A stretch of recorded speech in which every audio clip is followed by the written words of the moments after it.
पूरी दुनिया में सबसे ज्यादा सौर ऊर्जा पैदा करने वाला देश कौन सा है? भारत का 3 स्तरीय परमाणु कार्यक्रम के बारे में कुछ जानते हैं? राजस्थान में ऊर्जा की प्रशासनिक स्थिति क्या है?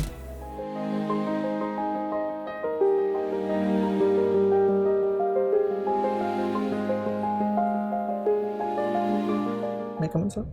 आइए। Good morning sir. Good morning sir. बैठिए। Thank you so much. Bhanu Prakash. Yes sir. बड़ा प्यारा नाम है आपका। Thank you sir. क्या अर्थ है इसका?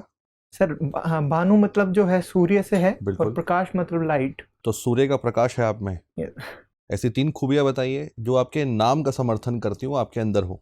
सर एक तो मेरी जो हॉबी है सर वो मिमिक्री है, उसकी वजह से मेरे में माइक्रो ऑब्जर्वेशन की क्वालिटी है। बहुत अच्छी बात। और दूसरी चीज है मैं जो समस्या है उनको नए और अनोखे तरीके से सुलझाने की कोशिश करता हूँ। अच्छा। लाइक जैसे सर जो एनर्जी कंजर्वेशन है उस पे सर मैंने प्रोजेक्ट्स बनाए हैं। तीसरी चीज है सर मैं जो संबंध बनाने की जो क्षमता है उस वजह से मेरी सामाजिक बुद्धि और सांस्कृतिक बुद्धि का विकास हुआ है और मैं नए किसी भी परिवेश में ढलने में काबिल हूँ सर। तो आपकी ये क्वालिटीज एक प्रशासक की भूमिका में कैसे उपयोगी होंगी? सर कोई भी प्रशासन है वो उसमें नित नई समस्याएं आती हैं हमेशा, उनको सोल्व करने के लिए ऑब्जर्वेशन की क्वालिटी का होना बहुत इम्पोर्टेंट है। दूसरी चीज़ जो नवाचार और जो नवाचार की जो क्षमता है उसकी वजह से भी समस्याओं को अच्छे से सोल्व किया जा सकता है सर। ठीक है। अच्छा, एक बात बताइए भानु प्रकाश, हम सूर्य के प्रकाश से जो ऊर्जा उत्पादित कर रहे हैं राजस्थान में, कितनी कैपेसिटी है इस समय पर? सर इसकी लगभग 19,000 मेगावाट के लगभग है सर राजस्थान की। अच्छा, पूरी दुनिया में सबसे ज्यादा सौर ऊर्जा पैदा करने वाला देश कौन सा है? सर इसके बारे में मुझे पता नहीं है। नहीं पता है। हमारे देश में सबसे ज्यादा सौर ऊर्जा कहाँ पैदा होती है? सर जो संभावित क्षमता है वो भी राजस्थान की सबसे ज्यादा है, तथा उत्पादन क्षमता जो वर्तमान में स्थापित है वो भी सर सबसे ज्यादा और राजस्थान। सबसे बड़ा केंद्र कहाँ स्थापित हुआ है अभी? सर जो भड़ला जो पार्क है। Very good. आप एक बात बताइए, आपको खाना बहुत पसंद है बनाना, है ना? Yes sir. खाना पसंद है, बनाना पसंद है? सर दोनों। दोनों पसंद है। Yes sir. एक बात बताइए, राजस्थान के खाने में जीरे की भूमिका क्या है?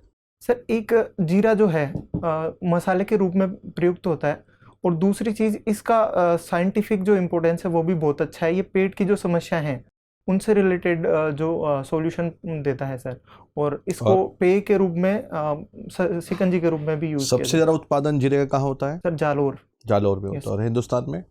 सॉरी सर, राजस्थान में ही होता है सर। तो हम निर्यात भी करते हैं जीरे का या नहीं? Yes sir. करते हैं। Yes sir. कितना जीरा निर्यात होता है एक साल में हमारे देश से? Sorry sir, notice. अच्छा, जीरे पे MSP दिया जाता है, नहीं दिया जाता? नो सर, नहीं दिया जाता। यस। ठीक है। भानु प्रकाश, एक बात बताइए, जी। एक आजकल एक बड़ा विवाद चल रहा है उत्तर और दक्षिण के बीच Yes, में, sir. भाषाई विवाद। पहले तो एक बात बताइए, इस विवाद का मुख्य कारण क्या है और इसका एक समाधान बता सकते हैं आप कि क्या समाधान हो सकता है?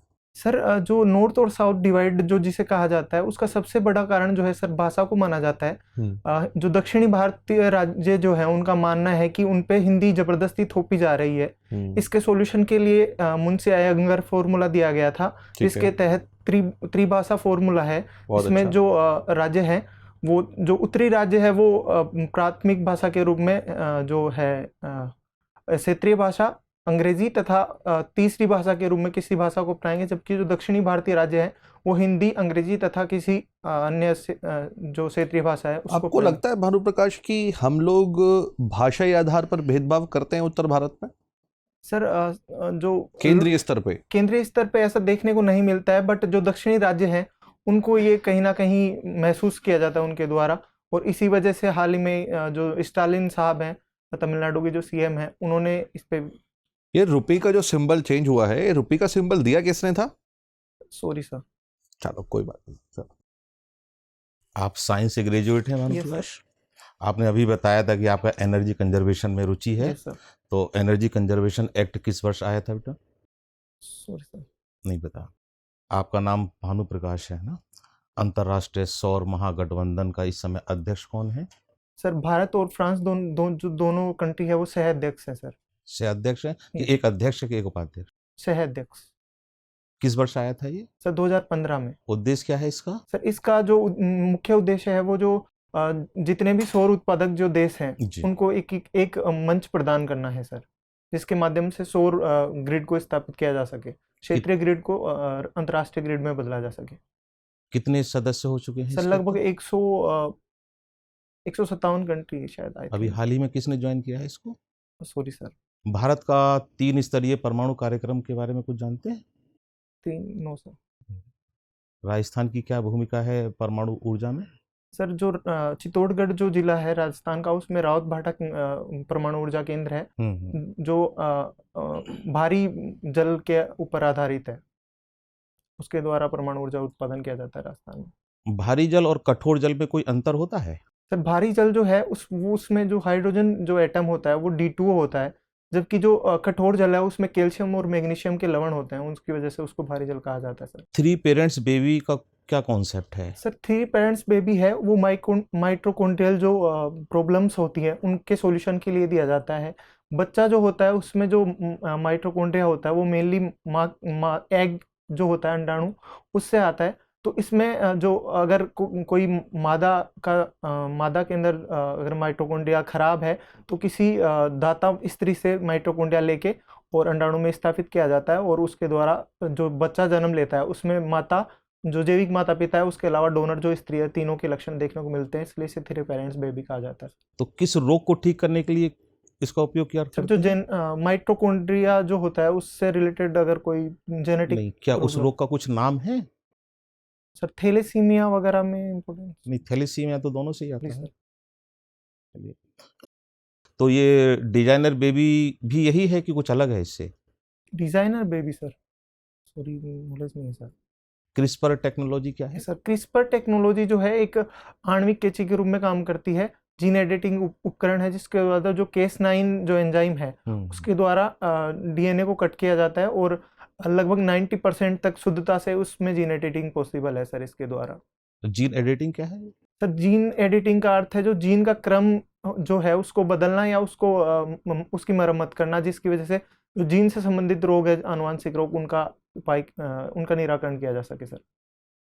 तो ये RNA इंटरफेरेंस तकनीक? सर RNA इंटरफेरेंस जो तकनीक है वो सर विषाणु से रिलेटेड जो रोग होते हैं पौधों में उनमें यूज़ किया जा सकता है, जैसे कि तंबाकू में मिल्वाडिगाइन इनकोग्नेशिया से जो है एक टोड कृमि है सर, इसकी वजह से जो ट्यूमर बनता है सर उसका जो है उसमें इसका यूज़ किया जाता है। इसमें जो डबल स्टैंडर्ड जो RNA है उसको एंटर करवाया जाता है पौधे में, जो पौधे में जाके सिंगल स्टैंडर्ड RNA में टूट जाता है, तथा जो वायरस का RNA है उससे ये अटैच होके उसके अंतरक्षेप को उसको अंतरक्षेप करता है, इस वजह से उसका मौत हो जाती है सर।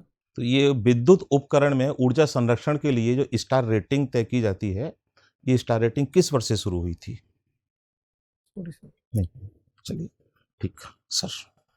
हाँ भानु प्रकाश जी, आप जयपुर के रहने वाले हैं। Yes sir. पहला प्रश्न आपसे मेरा ये है कि अभी राज्य सरकार ने जो भी जिले नए बनाए, यस सर। बनाने के बाद वापस घटा दिए, तो उस पर आपका क्या मत है? सर घटाने थे या नहीं घटाने थे? सर जो प्रारंभिक जो जिलों में वृद्धि की गई थी वो राम लुभाया कमेटी की सिफारिशों पे की गई थी। उसके बाद में अभी ललित के पवार समिति बनी, उसके आधार पे जो जिले हैं वो घटाए गए हैं। सर जो ललित के पवार समिति ने जो सिफारिशें की उनमें ये है कि जो जिलों का विभाजन जो निर्माण किया गया था वो समान जो तथ्य हैं, आंकड़े हैं, उनके आधार पे नहीं किया गया था, इसलिए उन्होंने जो अनुपयुक्त जो जिले बनाए गए थे उन जैसे दूदू हुआ उनको समाप्त करने की सिफारिश की थी सर।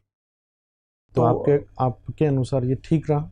सर जो कुछ जिले ऐसे बनाए गए थे जो सर जिलों की कैटेगरी में डिजर्व नहीं करते, जैसे दूदू जिला है सर, सीधे उसे पंचायत से जिला बना दिया। आप जयपुर जिले के रहने वाले, जयपुर जिले में कौन से जिले बनाए तोड़ के? सर जयपुर से एक तो जयपुर ग्रामीण, एक जयपुर शहरी, दूदू, और सर कोटपूतली भैरोड का भी एरिया है। तो अब क्या रहा इसका?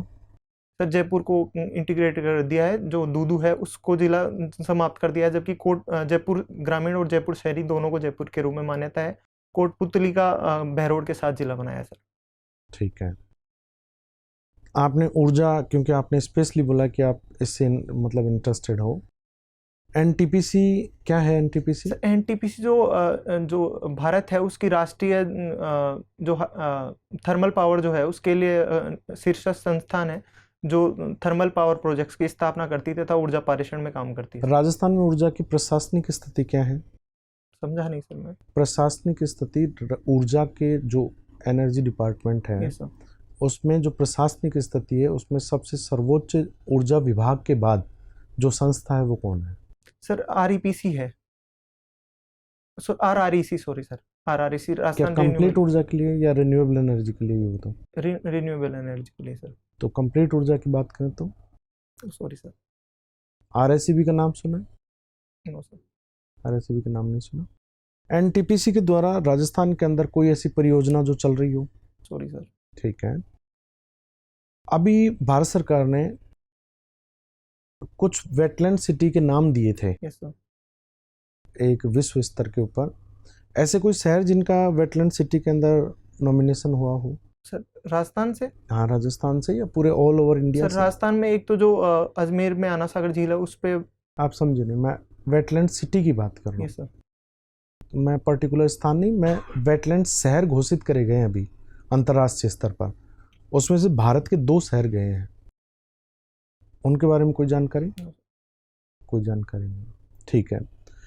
अभी जो हमारी नई सरकार आई है इन्होंने एक पर्यटन के संदर्भ में श्री कृष्ण गमन पाथे रखा था, इसका संदर्भ राजस्थान से क्या है?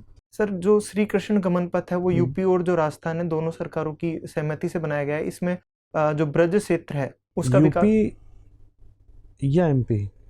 सर यूपी से होगा सर। अच्छा, ठीक है। इसमें जो ब्रज क्षेत्र का विकास है उनके जो प्रमुख स्थान है जैसे जो गोपीनाथ वगैरह है उनको आपस में इंटरकनेक्ट किया जाएगा सर। ठीक है। एक परियोजना थी जिसका नाम था ERCP। Yes sir. क्या थी ये? सर जो ERCP योजना है वो राजस्थान तथा यूपी सरकार और की सहमति से इसको राष्ट्रीय योजना घोषित किया गया था।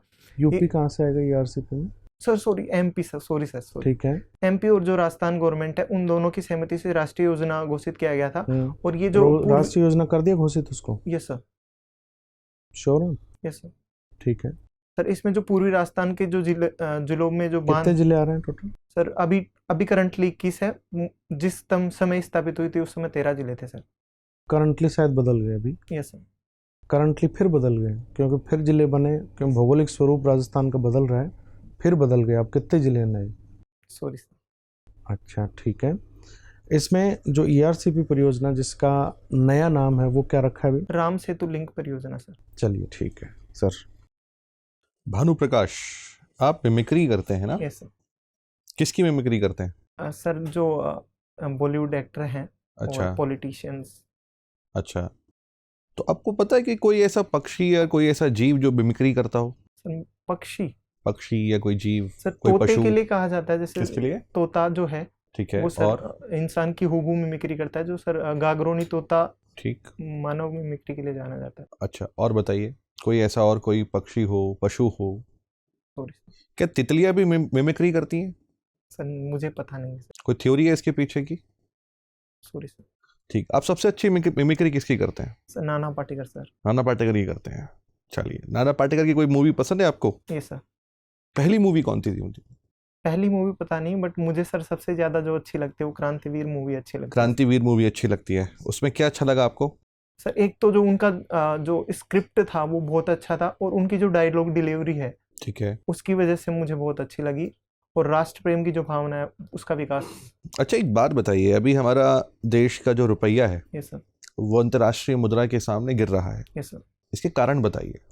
सर एक तो जो है अवमूल्यन जो है इसका देखने को मिलता है, वो जो अवमूल्यन देखने को मिलता है या मूल्यह्रास? मूल्यह्रास देखने को मिलता है। दोनों में अंतर क्या है? सर अवमूल्यन जो है सरकार द्वारा खुद चाह के किया जाता है, जबकि मूल्यह्रास जो है वो बाजार परिस्थितियां निर्धारित कर दी है। बहुत अच्छा। Yes sir. क्यों हो रहा है ऐसा? सर एक तो जो डॉलर के मुकाबले इसका जो मूल्य जो है वो गिर रहा है। सर एक तो जो वर्तमान जो परिस्थितियां हैं, जो जैसे कि सर अंतर्राष्ट्रीय स्तर पे जो निर्यात वगैरह की जो समस्याएं उनकी वजह से एक तो, ठीक है। और एक सर आंतरिक समस्याओं की वजह से भी, जैसे कि सर जैसे जो सीमा पार आतंकवाद है उसकी वजह से कहीं ना कहीं इफेक्ट। अच्छा भानु प्रकाश, एक बात बताइए, हाल ही में एक चर्चा में रहा है रेसिप्रोकल टैक्स। Yes sir. और अभी अमेरिका 2 अप्रैल से Yes, भारत के ऊपर रेसिप्रोकल टैक्स लगाने जा रहा है।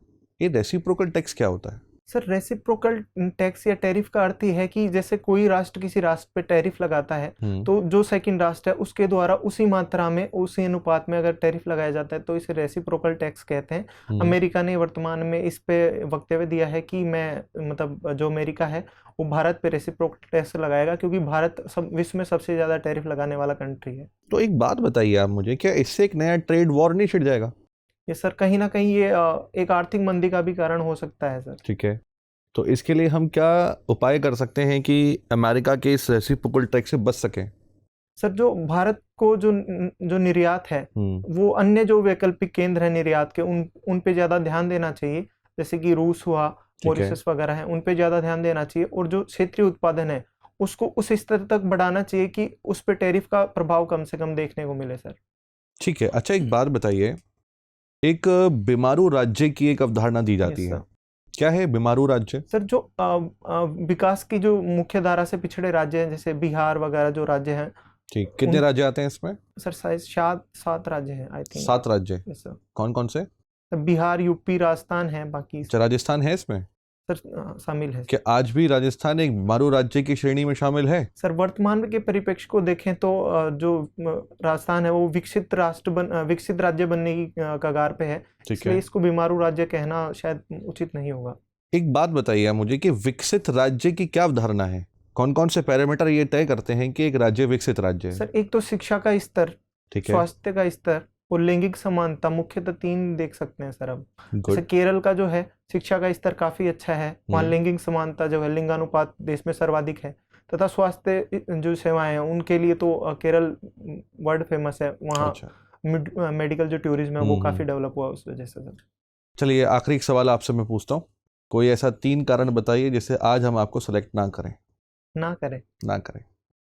सर मुझे लगता है एक तो फैक्चुअल जो नॉलेज है सर, मे बी मुझे लगता है ऐसा अंदर से फील हुआ कि कहीं ना कहीं स्टक हुआ है। ठीक है, और सर मैंने सर मेरा बेस्ट देने का ट्राई किया है, अगर आपको लगता है कि आप नहीं करना चाहते उस पे सर मैं कुछ कंट्रोल नहीं है मेरा। ठीक है, और एक और सॉरी सर बताओ।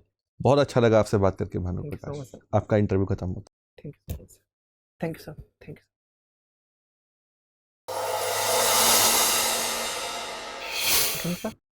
आइए बैठिए। Thank you sir. कैसा रहा इंटरव्यू? सर बहुत अच्छा लगा सर। बहुत अच्छा लगा। कितने अंक देना चाहेंगे खुद को 100 में से? सर खुद तो मैं सर 100 अंक कोई भी। आपको क्या लगता है कि आज की परफॉर्मेंस कैसी रही आपकी? सर 70। पर हमें ऐसा नहीं लगता, हमें लगता है कि और अच्छे मार्क्स आपको मिल सकते हैं। एक बहुत अच्छे इंसान और एक बहुत अच्छे कैंडिडेट हैं आप। Thank you sir. बोर्ड की ये इस बात से बोर्ड सहमत है। Yes sir. और हमें ऐसा लगता है कि आप इस बार सिलेक्शन लेकर रहेंगे। पेपर कैसे हुए आपके? प्री में बहुत बेस्ट हुए हैं सारे। Second and fourth paper best हुए हैं और जो फर्स्ट और थर्ड पेपर है वो सर सबके एवरेज हैं, क्योंकि इस बार जो पैटर्न है काफ़ी चेंज हुआ है सर, उसकी वजह से। नहीं कोई बात, कॉन्फिडेंस आपका बहुत अच्छा। और बस ये है कि ये थोड़ा बीच में जहाँ एक बार किसी ने टोक दिया, इसका मतलब उसमें कहीं फॉल्ट है, उस पर ध्यान रखना आप। किस चीज़ पे सर? ठीक है, अभी ऐसा होता है ना कि जब कोई क्वेश्चन आपसे पूछा जाए और शायद आप फैक्चुअली उसमें ठीक ना हो, तो शायद इंटरव्यूअर ये पूछना चाह रहा है कि आप ठीक हैं, एक बार सोच लीजिए। तो इसमें ना माफ़ी मांग के बहुत सहजता से आप ये पूछ सकते हैं, कह सकते हैं कि शायद सर मैं गलत हूँ। और माफ़ी मांगना कहीं ना कहीं विनम्रता की निशानी है, और इससे आपको ये भी लगेगा कि आप विनम्र व्यक्ति हैं। और अगर आपको सब क्वेश्चन आते भी हो ना, तो एक आधे क्वेश्चन में माफ़ी मांग के ये एक परिचय भी दे दीजिए कि आप एक विनम्र व्यक्ति हैं। क्योंकि कई बार ऐसा होता है कि हमें लगता है कि हम सारे उत्तर देकर आएंगे, सारे प्रश्नों के उत्तर देकर आएंगे, तो उससे एक ओवर कॉन्फिडेंट, एक ओवर स्मार्टनेस दिखाई देती है ना। तो हमें ऐसा लगता है कि बाकी सब चीज़ आपकी पर्सनैलिटी अच्छी है। थोड़ा सॉक्स आप देख लीजिएगा। मुझे मैं गाँव से आया हूँ डायरेक्ट, तो हाँ तो उस दिन बस थोड़ा सा ध्यान रखिएगा, क्योंकि ना पूरी एक पर्सनैलिटी टेस्ट है। ये ड्रेस अच्छी है आपकी, थोड़ा प्रेस एक बार देख लीजिएगा, कर लीजिएगा इसको। कर रखी है, बट ये क्या कॉटन का है ना, तो उस वजह से। हाँ, लेकिन ये अच्छा एक कॉम्बिनेशन है, अच्छा मैच हो रहा है। और आप बैठे भी बहुत अच्छी तरह से हैं, लेकिन ऐसा महसूस ना हो कि किसी जबरदस्ती नहीं किसी ने आपको यहाँ बिठा रखा है। आप थोड़ा सहज महसूस करें यहाँ पर, है ना। जैसे एंट्री हो आपकी, तो थोड़ा सा एक काम करना, एकदम घबराना मत, क्योंकि जैसे ही एकदम आपको यूं अंदर आते बैठे काफी थे ना, टाइम से बाहर yes, बैठा था तो हाँ, गला मैं वो सूख बता रहा रहा था। हूँ, हाँ हाँ मैं कोई बता बात रहा नहीं, हूँ। वो थोड़ा सा कई तो बार पानी- होता है। हाँ, तो ऐसा कुछ हो तो पानी मांग लो, तो क्या दिक्कत है उसमें? थोड़ा सा भानु प्रकाश, मुझे ऐसा लगता है कि आपका नाम ही भानु प्रकाश है, Yes, sir. तो इससे तो भर भर के क्वेश्चन पूछे जाने हैं ऊर्जा सर, के क्षेत्र में। जो डेफ ऐसा उन्होंने कहा है जो नाम बिजली- उसमें नहीं है। नहीं जाता हाँ हाँ, सर। लेकिन कहीं ना कहीं आपने अपने Interest भी जो तो दे दिया आपने ना। इंटरेस्ट में बोल दिया था ना आपने, प्रोजेक्ट भी दे दिया आपने। हाँ, आपने अपनी रुचि बोल दी थी आपने कि उसमें मुझे ऊर्जा के क्षेत्र में Yes, काम करने का एक शौक भी है इस चीज़ को लेके, तो शायद इस पे सवाल उठ सकते हैं। और आपकी जो हॉबी है जैसे कि खाना पकाना, मिमिक्री करना, थोड़ी यूनिक है, Yes, sir. और यूनिक चीज़ों पे जो इंटरव्यूअर्स होते हैं उनका सवाल पूछने की जो रुचि होती है वो अच्छी खासी होती है। Yes, sir. ठीक, और आप साइंस बैकग्राउंड से भी हैं, तो विज्ञान और खाना और कला और खाना दोनों एक दूसरे से जुड़े हुए हैं। ठीक है, इसके अलावा बाकी आप अंतर्राष्ट्रीय विषयों में भी रुचि रखते हैं। थोड़े फैक्ट्स एक बार देख लीजिएगा। राजस्थान का जो बजट है, इकोनॉमिक सर्वे है, एक बार इंटरव्यू से पहले एक बार रिवाइज कर मेंस लीजिएगा। का है ना जून में, तो अच्छा, उस वजह से मैनेज ही नहीं हो रहा सर, टाइम अच्छा, मैनेजमेंट ये इसमें भी तैयारी करना यस होगा। सर। तो आप है ना इस चीज़ के कहीं ऊपर ना ध्यान, कहीं तो रिस्क हाँ वो कोई बात नहीं, आप इसको थोड़ा सा देख लीजिएगा कि एक बार लोकल इन्फॉर्मेशन आपके पास हो, आपके पास राजस्थान की जो इस समय की योजनाएं चल रही हैं उनके बारे में पढ़ लें, अभी जिले चेंज हुए हैं उनके बारे में एक बार देख लें। ठीक है, बाकी कुल मिलाकर मुझे लगता है कि आप एक बहुत अच्छे कैंडिडेट हैं। थैंक यू सर, अब तक मैं सुबह से जितने इंटरव्यूज़ लिए हैं उसमें आप one of the best thank you so much sir. एक कैंडिडेट में से एक हैं, और होप फॉर द बेस्ट और बेस्ट ऑफ लक। आपको कुछ सवाल पूछना है तो आप पूछ सर सकते हैं। एक तो मतलब मुझे ये बोला कि कॉटन का जो ट्राउजर है आप ना पहने, ये कॉटन है, इससे कोई इशू इससे है? क्या फर्क पड़ता है? इससे कोई फर्क नहीं पड़ता है। यार ठीक है? नहीं यार, All the sorry. best. Thank you so much sir, You will बहुत be अच्छा लगा sir, You will be selected. Thank you sir. अब एग्जाम की तैयारी को और बेहतर करने के लिए हमारे चैनल को लाइक, शेयर और सब्सक्राइब करना ना भूलें।